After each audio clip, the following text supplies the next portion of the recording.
Have you ever wondered what makes a five-star restaurant five-star worthy? I have, and I've discovered that it all started back in 1921 when the Michelin Restaurant Guide introduced a star system for rating restaurants. These days, it's not uncommon for us to say that something is five-star worthy when it's really good, just like the recipe we're making today. We begin by dredging chicken breasts in some seasoned flour and sauteing them in butter. Once they're golden on both sides, we take them out and in the same skillet, add some chicken broth, a bit of white wine, some mushrooms that we've quartered,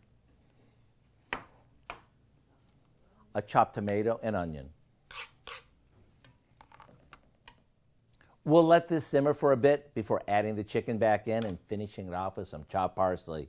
Once everything is heated through, just one taste and you'll know why we think this is five-star worthy. Maybe serve it up with some rice pilaf and some steamed or roasted broccoli, and you're good to go. To get the recipe for our five-star chicken, head over to our website. You might even want to print out the recipe so you always have it close by. It's that good. I'm Howard in the Mr. Food Test Kitchen, where today we found a restaurant fancy way for you to say, ooh, it's so good.